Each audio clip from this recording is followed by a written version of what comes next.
Hello and welcome back to the channel everybody, and today I'm going to be covering off aircraft, well more specifically how to purchase an aircraft and also the sort of things you need to know about in terms of the cost of running an aircraft and maintaining them and things like that. I'll also be doing a little bit on how to lease aircraft, which is another way to get an aircraft into your fleet. Just a quick reminder that everything I talk about here is available in the manual, so I'd highly recommend to go ahead and to find that, just go to the home page here. And there goes the manual right there. Everything I talk about is in the manual. And also you can go ahead and jump onto the forums as I'm showing you right here. There's a heap of information in here. I'd recommend searching in the forums for the answer to your question. And if it's not there, just go ahead and post a question and someone is sure to be able to help you out. Okay, with all that said, let's talk about aircraft. Okay.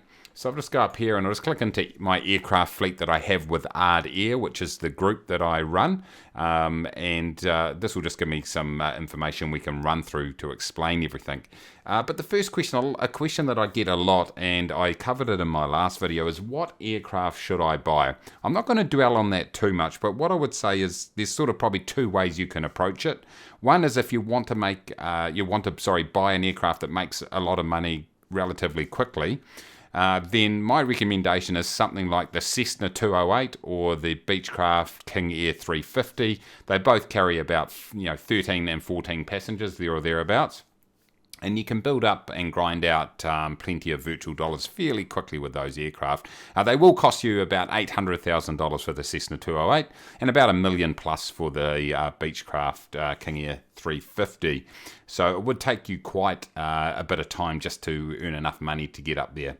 The other angle you could take is just buy aircraft that you enjoy flying. And if you have a look at the fleet that I've got here for Ard Air, that's really what it's based around primarily.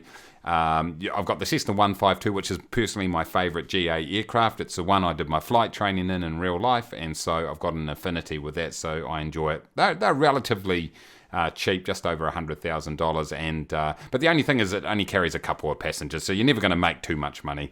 We've got a Cessna 172 in there because it's a very popular aircraft, and it's in all the sims, so X-Plane or Microsoft Flight Simulator 2020, all that sort of stuff. I've also got the Cessna 206 Stationair. I think that takes 5 passengers from memory. Yep, 5 passengers.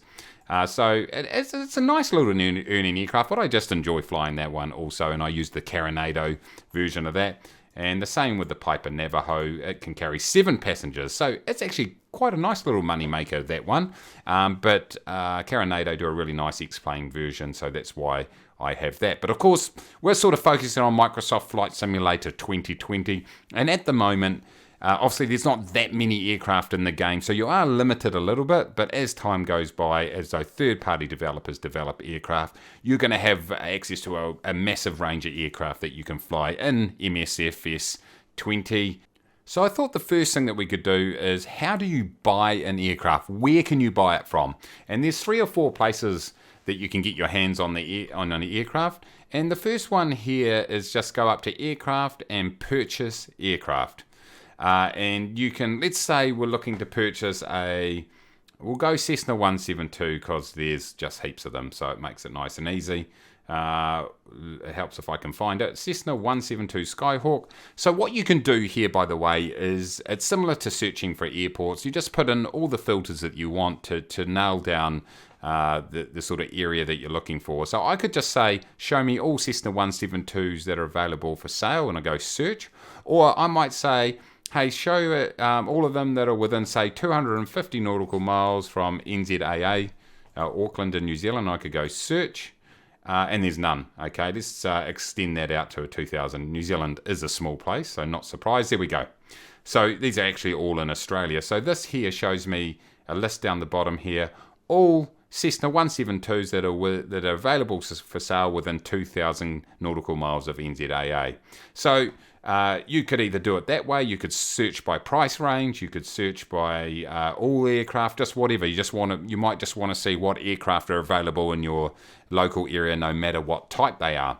And as you can see down here, it gives you a summary of the aircraft, what kind of aircraft it is, what kind of equipment it has. And that's it. We'll cover that right now. You can have a bunch of different avionics in an aircraft. Everything from just a basic VFR aircraft that has nothing, or it can have IFR capability, an autopilot equipped, or GPS equipped.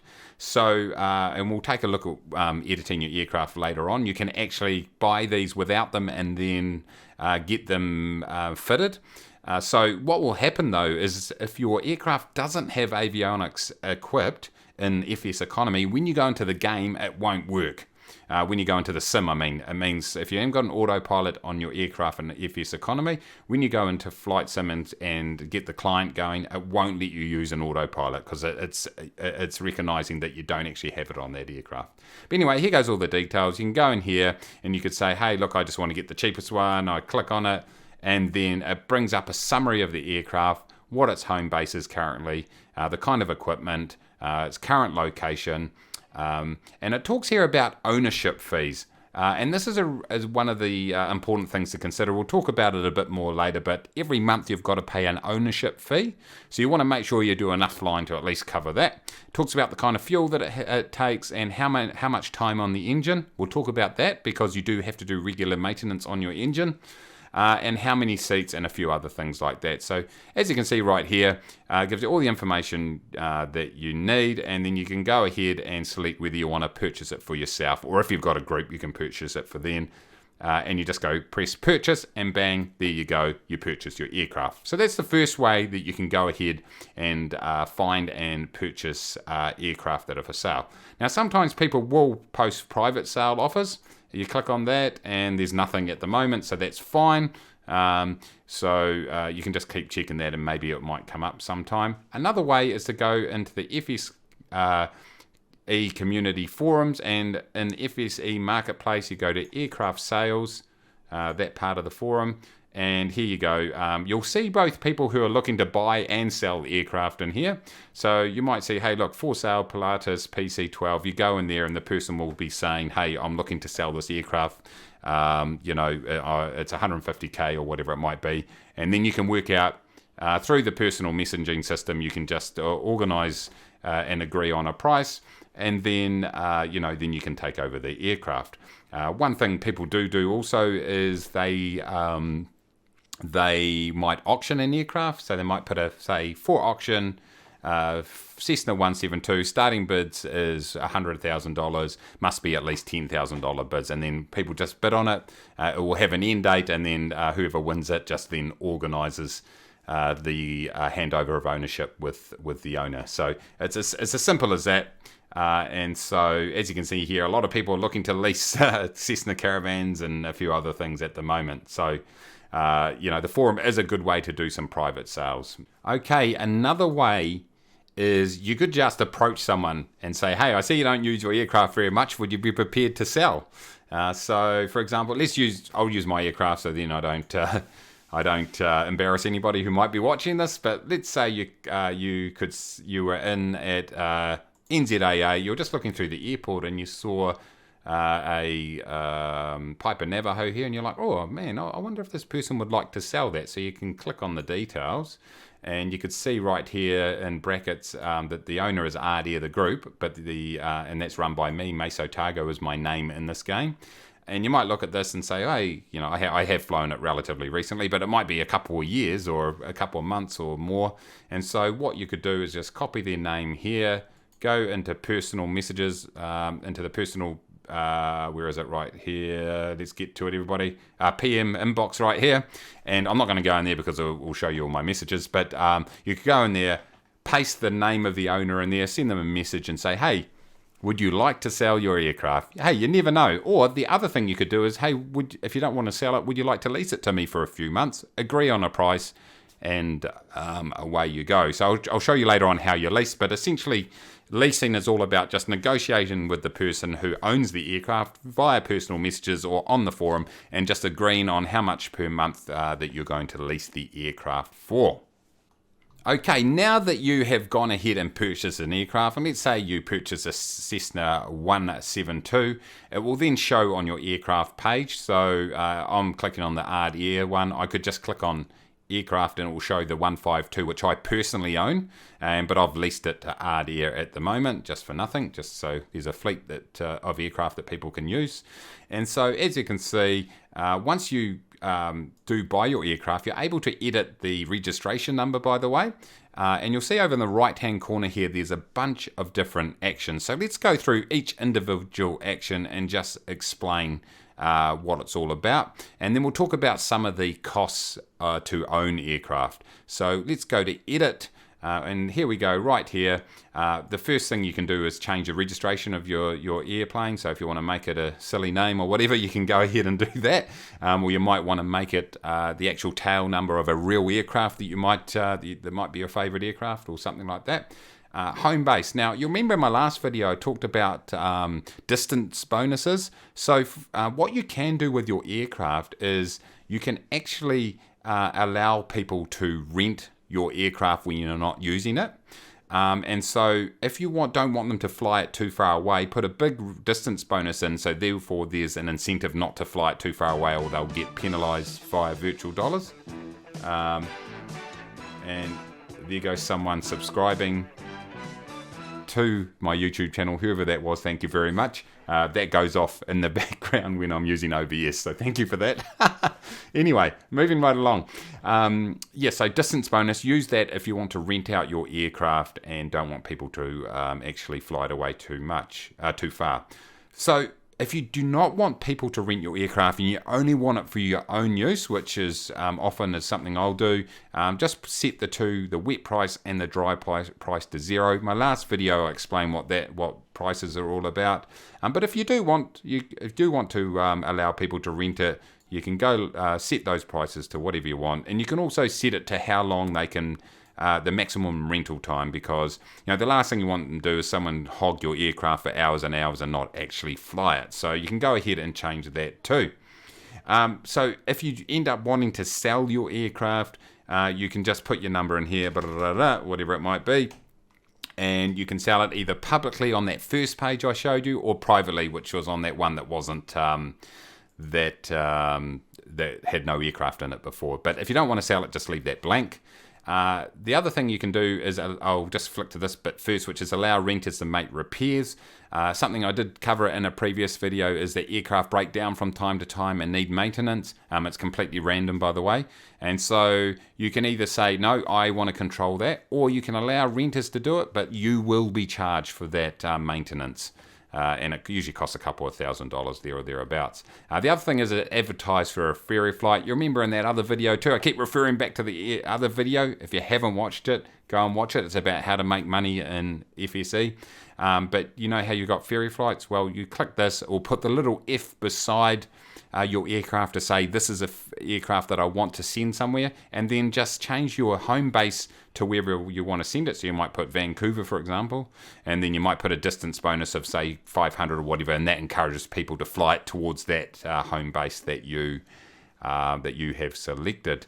The other thing you can do is you can actually just sell aircraft to the bank for it's like a fire sale. You're not going to get the actual market value because, as we saw, these Cessna 172s, even in the list before, was I think the lowest was 168,000. But if I sold it back to the bank, it's sort of like a mortgagee sale sort of thing. I would only get $112,000 for it. But obviously, if you need cash really, really desperately and you're happy to give up your aircraft, that's one way that you can go away and do that. Or ignore the reality expansion pack down there in the meantime. So there goes all the functionality to edit your aircraft. Okay, we're back in the main page here, and let's continue down this list. The next thing you can do is look at your log. And this is just this page again. You remember that we saw it before, and it's got all the logs that showing you all the different flights that have happened in this aircraft. You can look at the maintenance reports. You can see how many hours are on the clock, all that sort of stuff. How much the monthly ownership fee is, and so I was talking about that earlier. So for this aircraft, it's $1,123 a month. So that's that. If we keep going down the list, maintenance.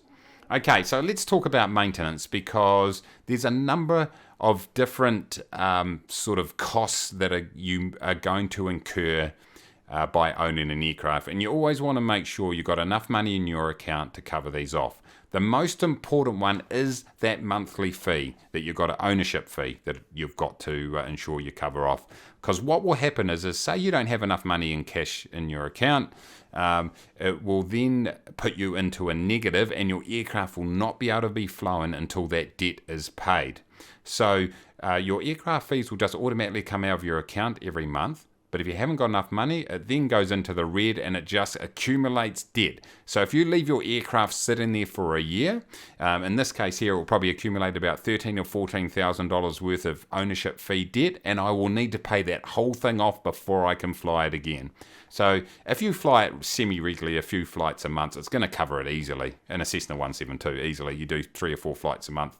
Not even that many, and you'll be completely fine. So I always just keep a good cash amount in my bank. And for the group, obviously, if I quickly just go up there now, Air, sorry, wrong place. Let's do that again. Aircraft, Air. It actually summarises right here the total amount that I've got to pay for all my aircraft. So I've just got to make sure I've got that amount in the bank every month, and the ownership fees will be covered. Here goes all the equipment that's in it, by the way. We talked about that before. Now, a couple of other things that will happen, and I touched on it, is these aircraft repairs. I'll look at the report, and it actually produces an invoice for you. And the FBO owners, they set up these in their FBOs. But as you can see, I had to get a maintenance before it could fly again, and $2,685 was the amount. So the way this works is it's completely random. Just suddenly your aircraft will just break down. And we sit in the airport, next time you log in, it will just be it'll be broken and you'll need to get it repaired. And as you can see down here, I had one in January 2019. The next one wasn't until May 2020, but just 2 days later I had another one. And so as you can see, the prices to get them repaired do vary a little bit. But at the end of the day, these are completely random. Sometimes you won't have them for years, and then you'll get a whole lot, 1, 2, 3, 4, 5 months in a row. It's just it's just one of those things. So what you'll need to ensure is that the airport that you're located in at the time has maintenance facilities. If they don't, you can fly to another airport and get them fixed, but you can't carry jobs until it's fixed. So you can't do any sort of commercial operations until those maintenance aspects have been fixed.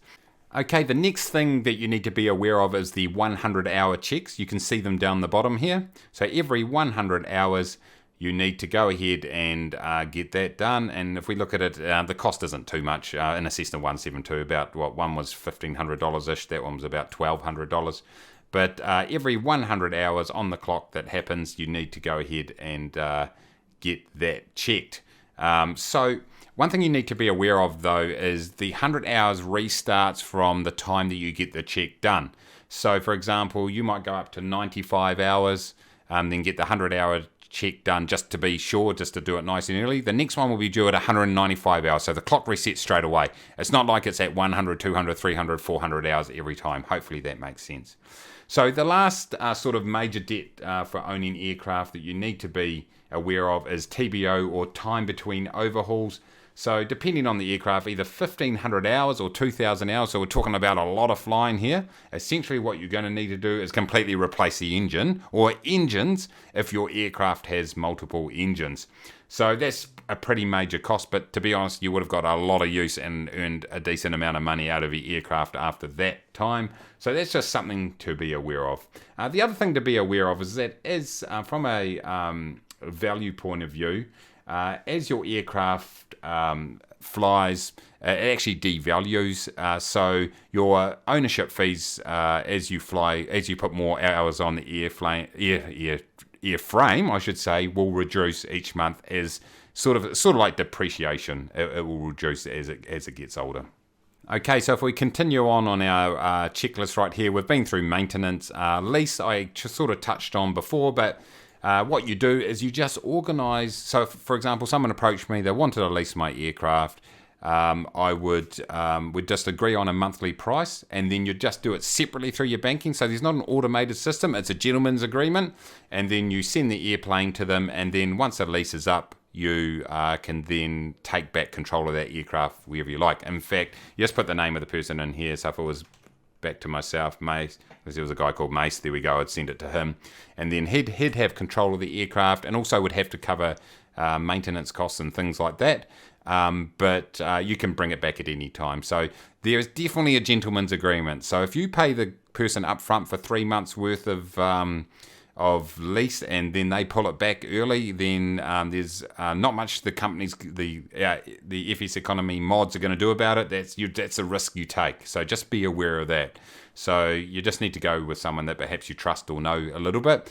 There are sometimes some third-party groups that's what they do. They lease out aircraft, and everything's done through sort of like a website and stuff like that. So look out for those on the forum, and that's another way you can go ahead and lease aircraft. But like I said, if you haven't got enough money, say to get a Cessna 208 or something, you could approach someone. You look at the airport, see there's one sitting there doing nothing. Send a message to the owner and say, hey, would you like to lease it to me, and then agree on a monthly cost. So it's a good way to build up some dollars without having to own aircraft, but you have full control over the aircraft. Okay, the next thing on the list is shipping. So this is throwing an error because the airport I have at the moment doesn't have the right facility. But essentially, let's say you buy an aircraft and let's say you bought it in Los Angeles, and it was like a Cessna 172, or maybe it was a more of a rarer aircraft, and you actually want to operate it out of New Zealand. Now, of course, a Cessna 172 couldn't fly all the way to Los Angeles, but one of the other bigger aircraft could. So what you can actually do is you can ship it to a different destination.